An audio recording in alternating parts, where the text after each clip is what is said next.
Buenos días.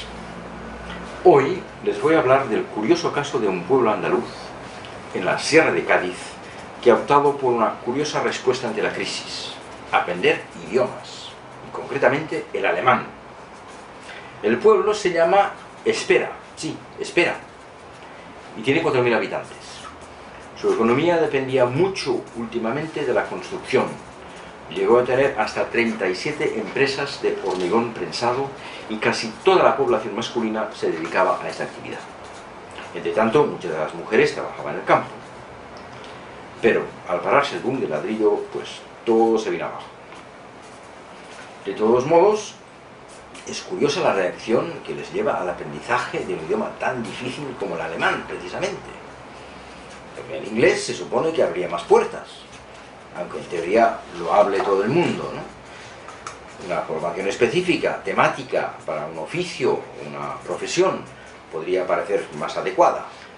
Pero no, los habitantes de Espera, o al menos 120 de ellos, han optado por aprender alemán. Y no es casualidad que la primera palabra que han aprendido a decir en alemán los habitantes de Espera sea precisamente la palabra Arbeit, trabajo. Hay que pensar en las cifras del pueblo para entender este fenómeno. Son francamente escalofriantes. 1.234 demandantes de empleo, y eso en un pueblo de 4.000 habitantes. Algunos sobreviven a base de trabajo esporádico: campaña de la fresa en Huelva, cosecha de la fruta en Zaragoza, vendimia a finales de agosto, aceituna en noviembre. Pero cuando hay una familia que mantener, es muy duro vivir así, al menos por mucho tiempo, sin la menor seguridad de que incluso esos trabajos esporádicos persistan en el futuro. Y en España, más bien en Espera, se vislumbra ya el regreso de la otra estampa clásica de la migración de los años 60, la emigración hacia Alemania. Pensemos que en los años 60 y 70, Espera perdió habitantes. Pasó de 5.000 a 3.000, porque muchos se fueron, principalmente a Cataluña, Francia e incluso a Alemania. Menos en la luna, dicen los lugareños, espereños hay en todo el mundo. Los de los años 60 tuvieron algunas sorpresas, como las retenciones de impuestos, que eran muy altas y superiores incluso para los solteros. Si cobraban 1.000 marcos alemanes, pues recibían solo 500 netos. Pero en fin, las cosas han cambiado bastante. En esa época se emigraba por hambre, y por ahora no es ese el caso de la migración actual, gracias a subsidios, ahorrillos y desde luego mucho apoyo familiar. La iniciativa que les cuento es por lo menos curiosa. No se me habría ocurrido nunca, a pesar de que a mí me gustan los idiomas, e incluso algo sé cómo aprenderlos. El alemán, dicen algunos intérpretes, solo se aprende bien de la madre o en la cama. Y francamente, dudo que la profesora del pueblo esté dispuesta a eso último. En todo caso, tiene una bien merecida fama de difícil. Por ello, hay que felicitar a esas personas que se han animado a hacer algo distinto ante la crisis. Aunque el primer paso tenga que ser aprenderse el nominativo, el acusativo, el dativo y el genitivo, y cosas tan raras como la luna sea masculina y el sol femenino. Pues mucha suerte y que cunda mucho el esfuerzo. Muchas gracias.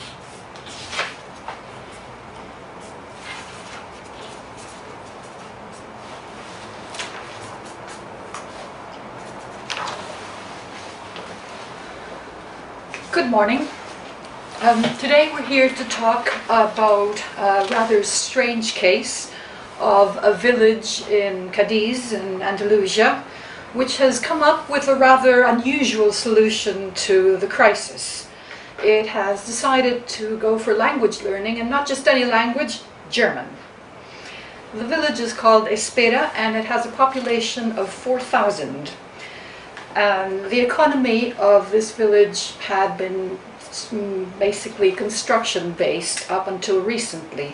There were 30 plus companies working only in a special type of concrete, and while most of the men were working in that industry, the women largely tended the fields. But all of that came to a sudden halt with the end of the construction boom. And so now they're dealing with this. But it's quite strange, it seems to me, for them to have chosen German, of all things, as the way out of their current problems. You would think English, for instance, would be more of a door opener, although of course it's also true that more people know it, so it's less of an edge. Or some sort of vocational training, of specific training for a particular occupation, would seem to be a more obvious solution. But whatever the reason, the inhabitants of Espera, or at least 120 of them so far, have chosen to learn German. And not by chance have they chosen to learn as their first word in the vocabulary the word Arbeit, in other words, work. Now, the figures for Espera are absolutely horrendous when you think of the 234 job seekers in the village, with a total population of 4,000. Many people cope by taking seasonal work. They'll harvest strawberries in Huelva, then will go on to harvest fruit in Zaragoza. In August they will go to the grape harvest, and then in late fall they will harvest olives. And they receive a lot of support from their families. But when you have a family to support, it's very difficult to cope with this kind of seasonal migration. It's hard to support a family, and there's no guarantee that the work will still be there next season. So in a way, Espera is now starting to go back to images of what it was in the 60s, when many of the population emigrated to Germany. Now, the village of Espera seems to be returning now to a different image of what it was like in the 1960s, with people emigrating on a less seasonal basis to Germany. Because in fact in the 60s and the 70s, the population of Espera dropped from 5,000 to 3,000, with people emigrating to Catalonia, France, and indeed Germany. In fact, the saying goes in the village that except for the moon, there are Espera villages just about everywhere in the world. Now, in the 1960s, the people who emigrated ran up against a number of surprises, such as high withholding tax, especially for singles. A single man might expect to be earning 1,000 marks and then find that he only had 500 in his pocket at the end of the day. But there have been significant changes since then, and while the people of Espera emigrated out of hunger at the time, they are now not quite in that dire position. They've got subsidies, they've got some savings, and they certainly have family support where that's available. So we can say that this is a rather unusual solution that they've taken. It's rather striking, I have to say.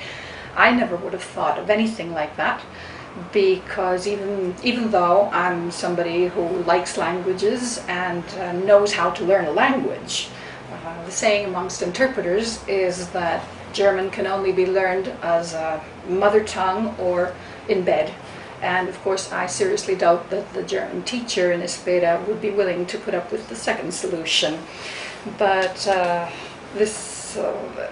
in any case, German is acknowledged to be a rather difficult language, and I have to congratulate these people who've come up with a different way to combat the crisis, even though that means they'll have to learn the nominative and genitive, dative and accusative cases, and weird things such as that the moon is masculine and the sun is feminine, which is the other way around from the way it is in Spanish. So in any case, good luck.